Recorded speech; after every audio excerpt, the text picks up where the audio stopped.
Hey everybody, welcome back to my channel. I'm so excited you could join me, and we have an unboxing today, and it's from the nice people at Synido. I have been calling them Synido, and it's the wrong emphasis on the wrong syllable. That's a little joke we made in ESL. I've been emphasizing the wrong syllable apparently, so it's Synido. And they have sent me quite a few wonderful items. Unfortunately, I've butchered their name and I apologize. I think I've called them a different name each time, and they've given me the correct pronunciation this time. And I've been sent a few audio interfaces which work beautifully.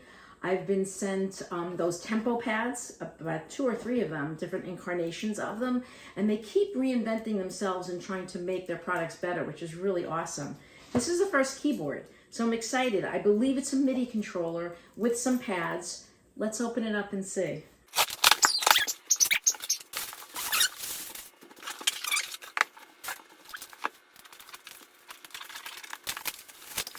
Nice, it's called TempoKey. The other ones were called Tempo Pad. Ooh, it looks pretty beefy. All right.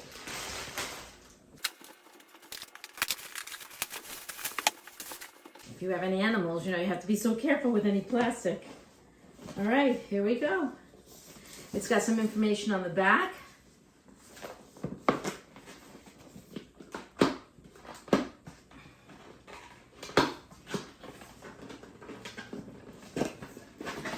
Synido have been known to really pay attention to everything that you need. They give you accessories, usually a case, wires, so you can get started right away music making. All right, so this one has some connection guide here, different ways that, whoop, let me make sure you can see it, different ways that you can connect it, see? Computers, other instruments, iPads, etc., maybe even a phone. Oh, wow. I love that. My husband's favorite color is purple. I think I've mentioned that. Look at this fancy bag. Wow. He also said I'm like a ferret because I like shiny things. I love this. Very cool. It's like a messenger bag. Let me open it right here so I can get it up close. Look at that. Oh, it unclips like that. Beautiful. Oh, look at that. Wow. Look. Look at that. That's amazing. I'll go over here so you can see the whole thing. See that? And it's got even, so you could actually carry it like this. So if you had, I don't know, a speaker or your computer or something, you could fit it all in here. An iPad would definitely fit. And then you actually have a back zipper, which is very nice. Nothing in it, but you could put your cables, your cords, your adapters. This is adjustable. Wow, very chic. Let's see what they give you.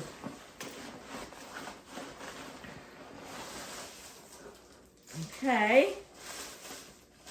I'm gonna make sure there's nothing else in here that I missed. It feels like there's something.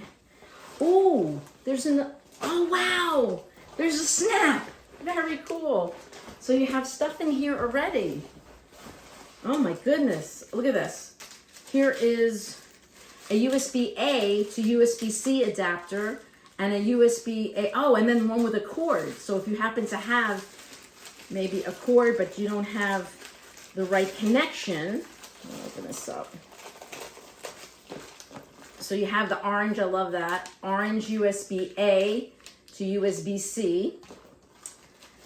And because some gear still has USB-A. Here's your all-important guide, which is a really nice manual. I mean, I know a lot of it is in different languages, specifically maybe Chinese. Hopefully there's English in the back, which seems like a lot in English. Let me find it. Like half the manual. There you go. Look at that. So this is pretty nice. So they really lay it out. I'll probably be looking at that. There's your connection, the MIDI one, the mini connector. You could take a USB-A cord, utilize it, and make a USB-C connection. All right, little sticker or something. This is qualified, an inspection card, I guess. More stuff. Okay. Oh, wow. I remember this from the tempo pad. They gave you 3 and I was confused, but then I understood when I looked at it. It's MIDI in, out, and through. So you can connect other devices with 5-pin DIN MIDI. And these are adapters because this particular unit and some other newer MIDI keyboards and peripherals are using this type of cable. I'll show you. It's an 1/8 inch, but it's not your normal 1/8 inch cable. It fits like it. You see, like little ones that you would use for aux, but it's not quite an aux, see, because it's actually converts it to MIDI. And there's your 5-pin. So you would take your regular 5-pin MIDI cable, plug it into here, put this end into this Synido, and the other end into your gear, you see, and it would work. So you could do that for in, out, and through, as I said. Wow. Okay, that's it for the bag. God rest my father-in-law's soul. Every time it was like a card, he would shake it out to see if there was money as a joke, like for his birthday. Okay, so you got a lovely bag. I love it. And now, let's open up the keyboard. It's got some nice weight to it. Ooh. Wow. Let me get close. Look at that color. That's beautiful. The orange and the purple go so well together. The keys look really nice. They look a little larger than mini keys. Not quite full size, but definitely larger than some of my mini keyboards. And there's some information here. They give you the letter names. This is C, C sharp, D, and so forth. And you can choose scale types, major and minor are your more common types, but then you actually have all the modes. And of course, major is Ionian and minor is Aeolian, and then go the rest. The third one is Dorian, Phrygian, Lydian, Mixolydian. What is this supposed to be? Mixolydian. I don't know what HM is.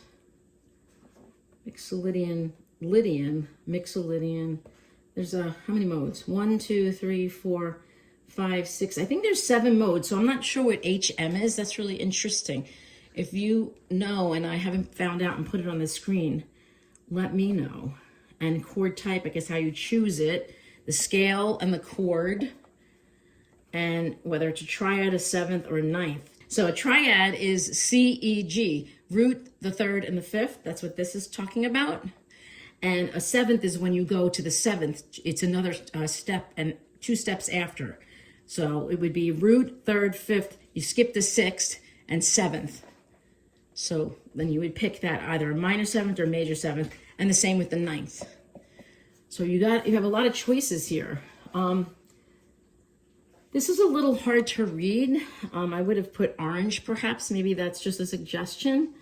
I don't even know what it says. It says transpose, transpose, octave, octave. Okay, so you'll just have to memorize that. These are your transpose, which can go like by increments of a half a step. That's what each of these is, a half a step. Half a step, whole step is like from here to here is a whole step.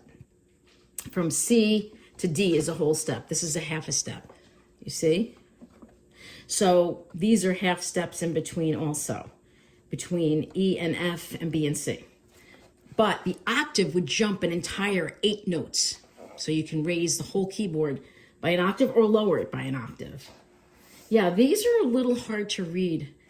I would say that's my only thing just upon looking at it, because I have these nice bright ones here, but on here it's on white, but it's a little hard to read. Pads are spongy, okay, and there's a lot of information here. So maybe what I'll do is I'll put this down so you could see it. But before I do, you have your power, nothing else, but on the back here, I wanted to show you the connections. This is what we were talking about, MIDI through, MIDI out, MIDI in. Your USB is probably for charging and also for connecting to a computer so that you can play in your DAW, like Logic or GarageBand, and play the synths from there, I bet. And a sustain pedal is really nice to have, so you can hold the notes by pressing on a pedal. When you're using 2 hands, that's really nice. All right, so I'm gonna pull up Logic on my computer.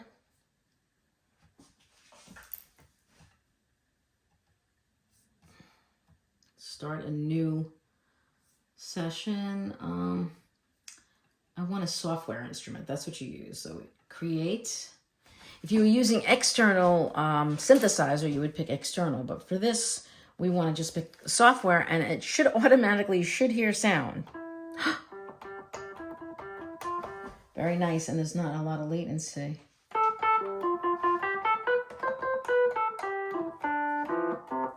It defaults to the electric piano sound. So you got all your keys are working. And then you can actually use some of the functions. I don't know if they will right away work. Okay. That's cool, so that you can even use the pads. Pads are usually used for drums, and we'll get there. But I just want to show you a few things. Like this is the ARP. You can't really see it, but I can. It says ARP. So it lights up in orange. So that's nice. So when it lights up, you could see it. And it should automatically create some kind of ARP here where I'm like an arpeggio. See? Okay, so I want to just share with you real quick some of these functions that I figured out. So this is the volume. This is a default patch. And the arpeggiator comes on, and you have a lot of stuff in here, which is kind of cool. It says division, but it all coincides with this. This is what I figured out. And in order to change division from, like if I put the ARP on, see, it's just quarter notes, 2, 3, 4, 1, 2, 3, 4. That's kind of boring, right? So if you want to change it, you have to go to Shift and then go to division here. See? So this button here, underneath, in small letters, it says division in orange. I thought you just changed that, but you do it from here. So I'll do now eighth. And now if we want to do tap tempo, we want a little slower maybe.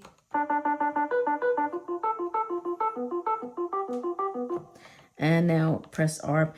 And now you could do octave. If you go to octave, so again, you need Shift. And we go to octave. Now we could do a couple of octaves, like 3 maybe.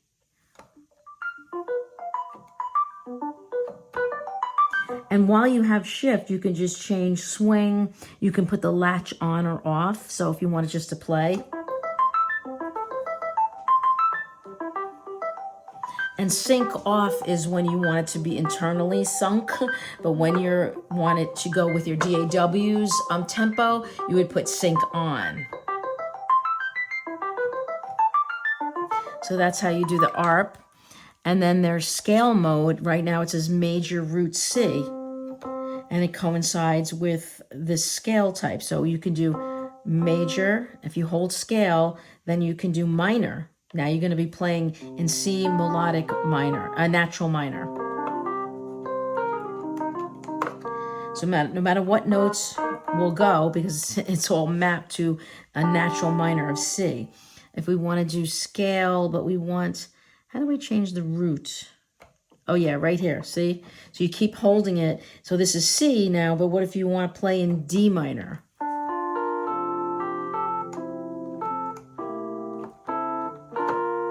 So it makes it easier to play in different types of scales. If you don't know them, to know which white or black keys, you can just choose one now. So scale D major. So instead of going D, F sharp, A, which would be,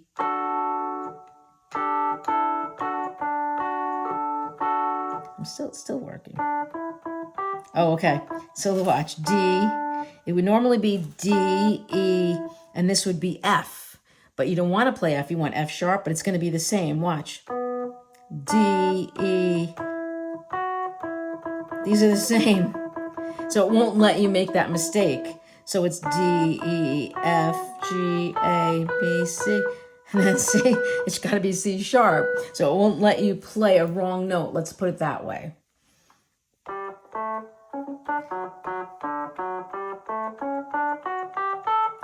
So all these notes are going to be in the key of D major at the moment.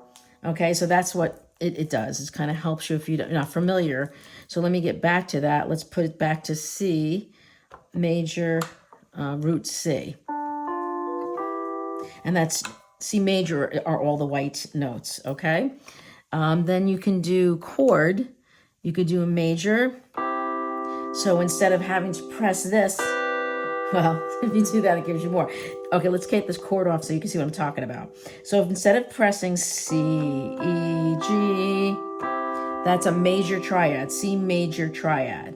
Instead of having to do all that, especially if you don't know it when you get into flats and such, so you hit the chord button, and instead of playing all those notes, you just hit one finger on the C. That's C major, D minor, E minor, F major, G major, A minor, B diminished, and then C major, okay? So you can just use one finger to do all that. So you can change the key. So you want chord. What if you want to change it to A? So now it's going to be the root. That's not letting me. Why? Oh, because you need the scale. So say, now I have A, right? So if I go to chord and I play this, it's going to be all the chords that would be in the key of A. See, again, it's not letting you play a wrong note. A, B minor, C sharp minor, D, E, F sharp minor, G sharp diminished, A. So this is kind of a good way for you to learn your chords, like your chords in your key signatures. So if your key signature is A, you'll see which ones are sharp because it tells you. That's kind of cool. So let's get back to C. And the last one, tap tempo, we know that's about when you want to make your arpeggiator, fast. You can go really fast, or you can just go slow. Okay, that's pretty. And then you have your banks. So I'm going to change this to drums. I mean, you could play, but you don't really need that. But if you want drums, go into your drum kit. And if you're a good finger drummer, or you can. So let's see if we can record something. I put quantize on 16th notes right in the DAW, so hopefully it won't screw it up. I did figure out before how to make this work, and as soon as I did it in Logic, nothing else works. So I'm not going to worry about the transport right now. So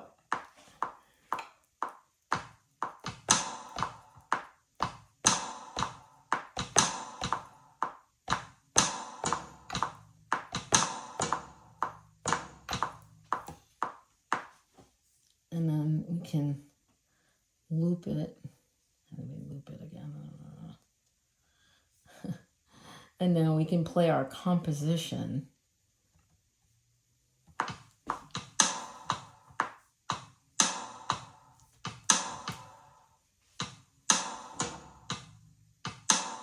See, I even stink with the quantize on, but you get the point. You can record your drums that way.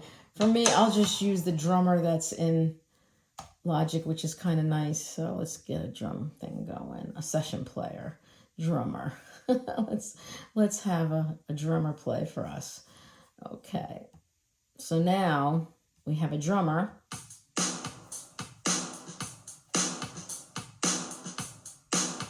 And now let's take the tempo down a bit. Okay, so we have 75 beats per minute. And, my non-gelamitica. Okay. So we have a guy going. Now we'll just record. Let's see, let's do this one, Alchemy. Let's do something nicer than that. Oh yeah, let's do that. This is WAVESTATE. So we're going to record this drummer. He's going to start, and then we'll just start playing.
And then we can record something over that. I don't like that. So let's see what the instrument can be.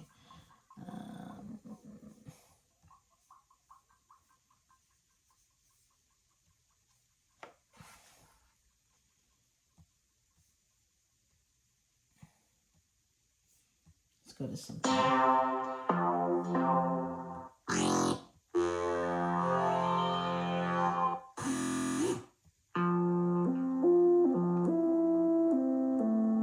Maybe that. So now we could just record something over that.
And for some reason it's stuck. And that happens sometimes.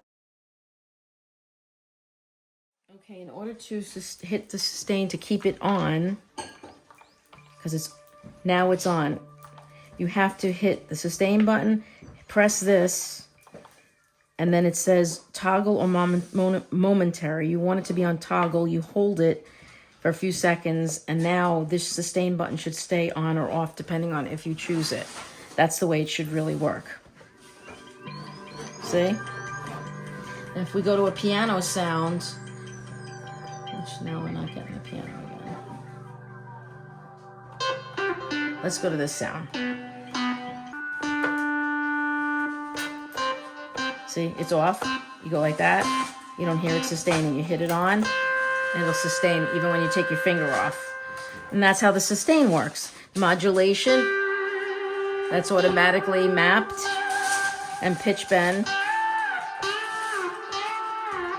So I think we've gone over everything. Transpose, as I said. It goes by half steps. And you're back to C. It tells you the note, which is really nice. Octave is down or up. You hear that? It goes really low. Go up. Really high. And then it tells you when you're back to 0. And it keeps, I don't know if this is logic or the thing, but it keeps freezing. So there's that.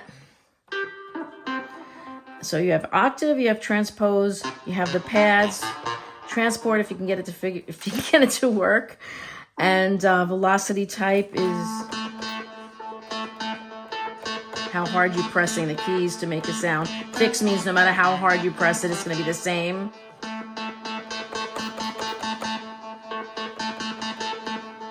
Okay, and that's your MIDI. MMC is for MIDI. This you can use Bluetooth to connect to a computer or an iPad. And that's about it. I mean, there's a lot of features for the price. I get really confused when it comes to MIDI and mapping things, and I get really frustrated. So don't go by me. I think they make quality products, and if you are technologically savvy and into all these MIDI controllers, I don't think you'll have a problem figuring it out with the book and their software. And that's about it. So let's listen to the creation that we made.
All right, so there you have it. Tempo Pad W25 by Synido.